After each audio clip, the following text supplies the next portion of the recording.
Embrace the power of knowledge at Sanskriti University, ranked first in most promising university in engineering and management in India. Visit www.sanskriti.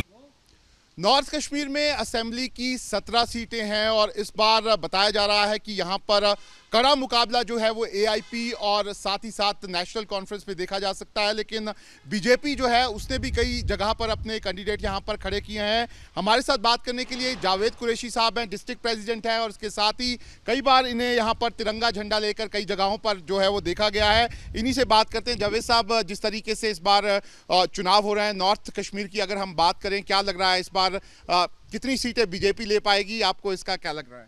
Bharatiya Janata party की जीत होगी और Bharatiya Janata party सरकार बनाएगी। वज़ीर आला Bharatiya Janata party का होगा और मेरे ख्याल में आवाम ने तय किया है भारतीय जनता पार्टी, खासकर हमारे वज़ीर आज़म हिंद नरेंद्र मोदी जी साहब ने जो काम किए हैं 10 साल, हर एक गरीब की छोटी सी छोटी चीज़ को नोटिस किया है और मैं समझता हूं कि भारतीय जनता पार्टी की ही जीत होगी। लेकिन क्या लगता है कितनी सीटों पे आप कैंडिडेट्स खड़े कर रहे हैं और कौन सी सीट है, किस की सीट पर कश्मीर की इस बार कमल खिलने वाला है? मैं नॉर्थ कश्मीर की बात करूं, करना से हमारा उम्मीदवार लड़ रहे हैं। इंशाअल्लाह रहमान जीत हमारी होगी।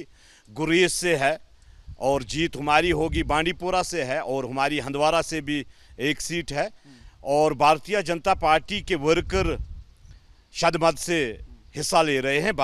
इंशाअल्लाह रहमान जीत हमारी हो। लेकिन हमने लोकसभा चुनावों में यहाँ पर देखा कि एआईपी के इंजीनियर रशीद जेल में थे, लेकिन उनको यहाँ पर लोगों ने जिता दिया इस पूरे नॉर्थ कश्मीर में। इस बार उन्होंने सारी सीट पे अपने कैंडिडेट खड़े कर दिए। आपको लगता है कि वो इस बार बड़े प्लेयर बन सकते हैं? नहीं, यही तो तब्दीली है। वज़ीर आज़म हिंद नरेंद्र मोदी जी ने खानदानी राज का वजूद मिटा दिया है।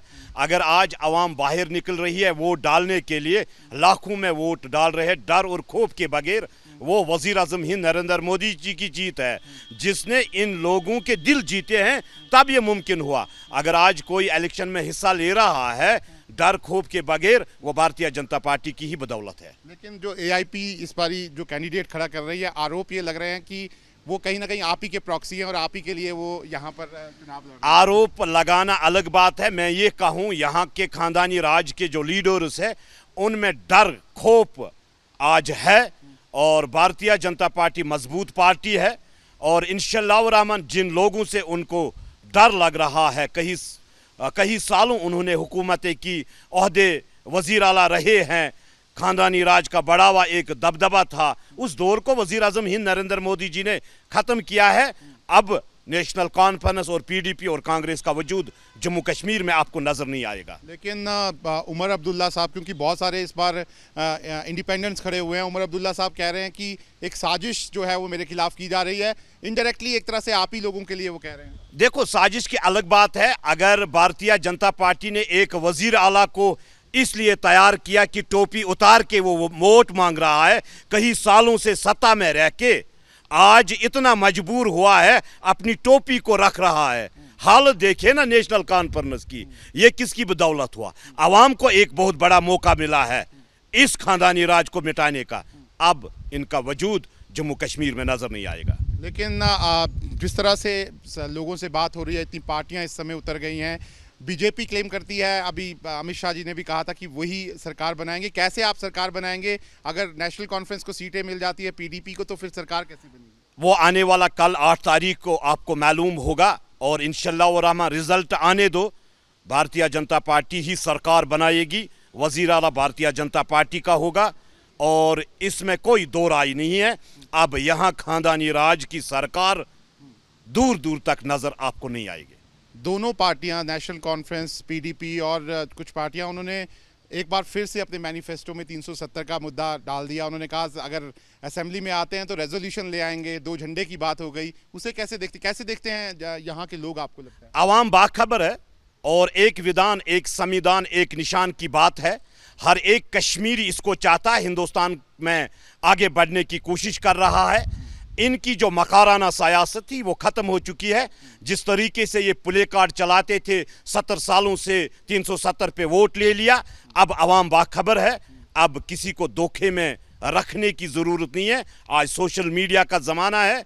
मेरे ख्याल में नॉर्थ कश्मीर में उनका बुरा हाल हुआ था। जिन सीटों पे आज वो लड़ रहे हैं वहाँ पे भी उनकी जमानत जब्त होगी। आखिरी सवाल है मेरा, अगर इस पूरे एरिया की बात करूं मैं, तो आपने भी कई कैंडिडेट खड़े किए हैं, किस बुनियाद पे, क्या लोगों के पास जाकर आप किस बुनियाद पे वोट मांग रहे हैं? वजीर आजम हिंद नरेंद्र मोदी जी साहब ने 10 साल काम किया है, किसानों को वहाँ से मुआवजा मिला है, हमारे बुजुर्ग लोगों को जिनको आज तक यहाँ की हुकूमत ने सताया था। आप जाएं कुपवारा के लास्ट इलाके में जाए, वहाँ पे भी रोड पहुँचे हैं। बिजली का माहौल, बिजली आज ठीक है, आज पकड़ दकड़ नहीं है, आज अमन का माहौल है।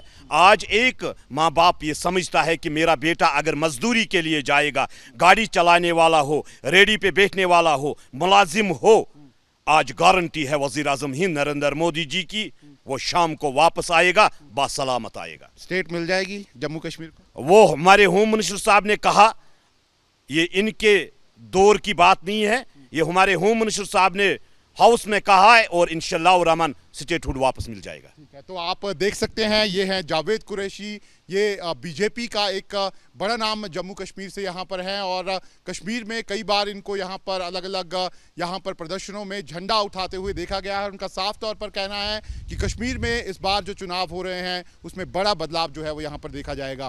वीडियो जर्नलिस्ट मोहम्मद यूनुस के साथ Shahnawaz Khan, news nation, Handwara. Embrace the power of knowledge at Sanskriti University, ranked first in most promising university in engineering and management in India. Visit www.sanskriti.